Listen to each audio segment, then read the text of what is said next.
Terra Vista! Opa! Desse jeito começa a minha aula do texto Carta de Pero Vaz de Caminha.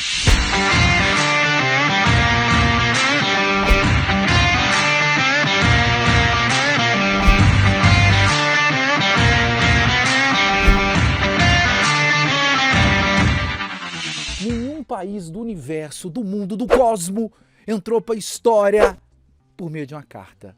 Nós entramos por meio da Carta do Pero Vaz de Caminha. E você ainda acha, até hoje, você acredita que os portugueses saíram lá de Portugal, de Belém, eram 1.500 pessoas, 13 embarcações, naus e caravelas. Você acredita que eles saíram de lá e chegaram cá sem saber onde estavam? Por isso que chamam o índio de índio. Lembra dessa discussão? Pois é, mas isso não. Deixa de ser ingênuo, meu querido. Falando em ingenuidade, é um projeto que envolveu muita grana, inclusive com financiamento dos italianos. A cidade-estado, Gênova, Veneza, injetou grana, plaquê de 100, para que essa coisa chamada Brasil fosse efetivamente descoberta. Então, falar que saíram de lá e chegaram aqui sem querer é uma ingenuidade tremenda, né, gente? Então eles passam aqui, daqui eles vão para as Índias. Detalhe, quem que estava lá nessas naus? Simplesmente o Pero Vaz de Caminha, que era o contador dessa viagem, tá? E aí, no meio do processo, ele escreve a carta. Ele também, além de contador, ele também tinha a missão de ser uma espécie de cronista. Aí ele vai escrever essa carta, chamada Carta do Achamento, ou Carta de Pero Vaz de Caminha. Dizer Carta do Achamento coloca o processo numa perspectiva um tanto quanto etnocêntrica. Então seria legal falar Carta de Pero Vaz de Caminha, que é o nosso espécie de atestado de nascimento, né? Bom, essa carta ela ficou escondida, esquecida na Torre do Tombo durante séculos. Em 1773, José Seabra, ele ressuscita a Carta de Pero Vaz de Caminha. Agora, quem que vai dar vida mesmo será o padre Aires Casal, em 1816. Ele vai pegar a carta, que está lá na Torre do Tombo, e ele faz um processo de censura nela, porque você imagina, esses europeus, quando eles chegaram aqui, cada português tinha direito a 1,5 litro de birita. Cachaça que quer dizer vinho, né? 1,5 litro de vinho, isso era o dado oficial. Agora você imagina, tinha uns portugueses que gostavam mais de vinho do que outros, você imagina a loucura que deve ter virado isso aqui. Foi o quê? Foi muita cachaça, foi? Foi o quê? Pitu, cana... Eu só bebo latinha. Então, em 1816, esse padre, ele ressuscita essa carta. É claro que vai fazer um processo de censura, porque deve ter alguns termos ali meio perigosos, falando das vergonhas dos índios, né, não? O pirulitinho, a coicinha. Então, o texto passou por uma censura. Esse livro, esse texto, essa crônica, a Carta do Pero Vaz de Caminha, é um texto riquíssimo que vai mostrar para nós esse primeiro encontro entre os povos autóctones, povos indígenas e os europeus. Certo? Certo. Vamos avançar. Bom, alguns detalhes importantíssimos para nós aí dessa Carta do Achamento. Eu vou percorrendo o enredo dela, né? Essa carta que é uma espécie de diário de viagem, que está inserida no nosso quinhentismo brasileiro. Você lembra? De um lado eu tenho a literatura de informação, a Carta do Pero Vaz de Caminha está aqui dentro. Literatura de informação, ou literatura dos cronistas, ou literatura dos viajantes. E de outro lado eu tenho a literatura dos jesuítas, que tinha como objetivo evangelizar e catequizar os índios. A Carta do Pero Vaz de Caminha está de cá, ó. Literatura de informação. Qual que era o objetivo dessa literatura de informação? Sobretudo, informar a corte portuguesa sobre o que nós poderíamos ter de bens materiais. Estou falando de quê, gente? Falando de ouro. Falando de quê? Falando de prata, tá? Então estou falando daquilo que poderia gerar riqueza ao sistema primitivo de acumulação de capital. Chamado o quê? Mercantilismo, certo? Os portugueses vão sair no dia 9 de março de 1500, lá de Belém, Portugal.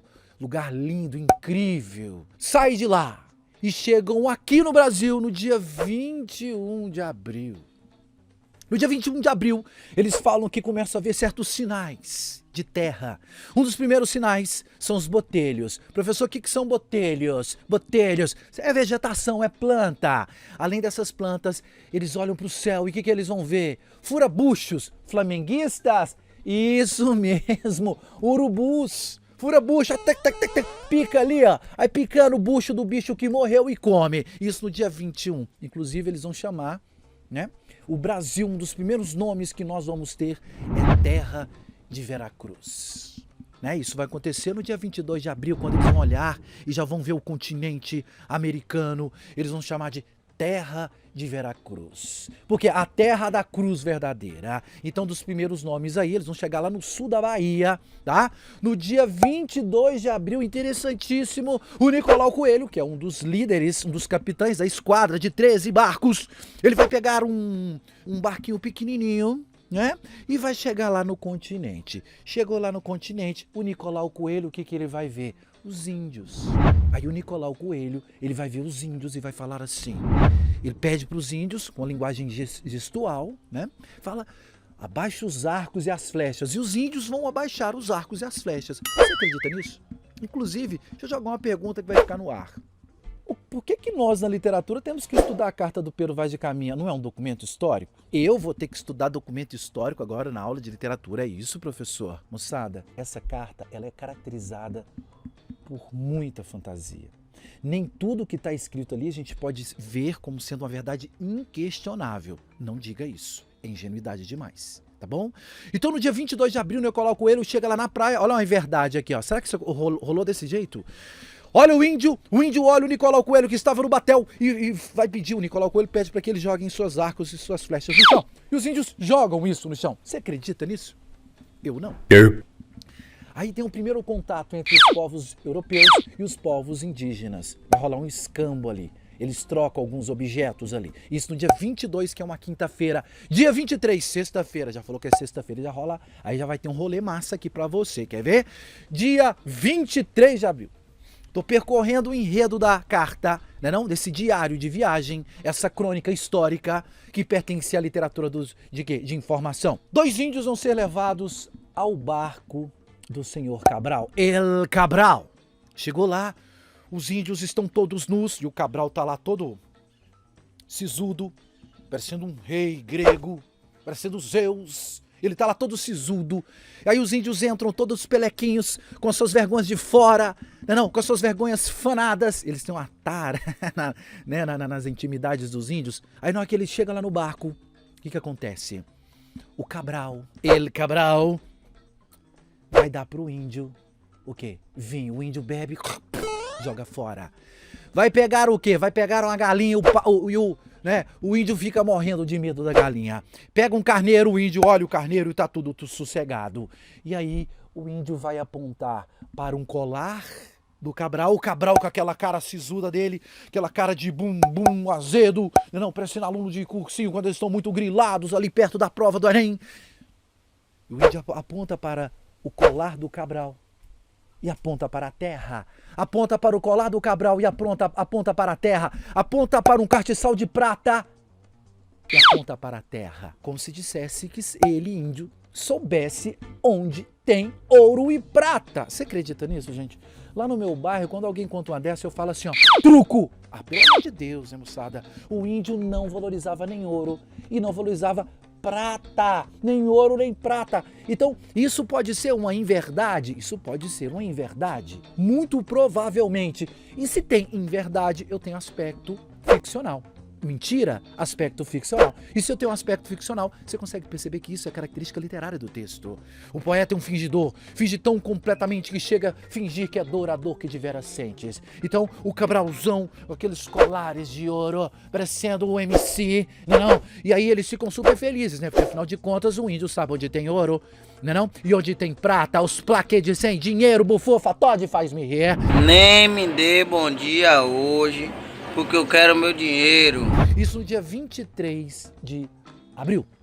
Os índios vão dormir lá. Tem uma descrição muito interessante que o índio deita no chão e dorme. como um animal. Isso mostra para nós um olhar etnocêntrico sobre a figura do índio. Atenção para isso. Dia 24 de abril, o que vai rolar? O El Cabral vai pegar 2 degredados, coloca esses 2 portugueses no barco e manda eles lá para o continente para que eles façam uma espécie de reconhecimento. É como se fossem 2 drones. Aliás, drones, né, professor? Fazendo o reconhecimento do solo. A gente conhece e depois domina. É esse o raciocínio aí, né, professor? No dia 25 de abril, é um domingo, vai rolar uma missa em um ilhéu. Ilha. Vai rolar uma missa. Pai nosso que estais no céu, santificado seja o vosso nome, venha a nós o vosso reino. Rola uma missa, tá bom? Isso no domingo, né? Dia 25, dia 26, segunda-feira. Os degredados voltam para o barco, trazendo algumas informações bem peculiares sobre o quê? Sobre como os índios moravam e viviam. Ai, que lindo! Por isso que eu estou nesse ambiente natural aqui, porque afinal de contas, né, gente? A carta do Pero Vaz de Caminha é o nosso mito fundador. A senhora Marilena Chauí, ela fala que um mito fundador, ele se repete, se repete, se repete. Quanto mais a gente volta nesse mito, mais coisas a gente vai criando sobre esse mito. Quanto mais se repete, mais o mito vai se repetindo. Então é a nossa certidão de batismo, segundo os mais afoitos, né? Então, mito de fundação, é ali que o Brasil começa a ter uma espécie de conceito, de ideário. É como se nós fôssemos uma espécie de paraíso natural. Começa ali com a carta do Caminha. Ali forja-se essa ideia desse paraíso edênico. Um mundo sem pecado, um mundo sem culpa, em que as pessoas andam todas pelequinhas ali, ó, todo mundo pelequinho. O índio era muito curioso, né? Porque ele passava língua de pirarucu seca no corpo e tirava os pelos em excesso. Por isso que as cocitas deles lá eram, as vergonhas, eram todas lisinhas, fanadinhas. Os portugueses o tempo todo ficam falando dessas vergonhas aí. Unos preservativos. Cuidado!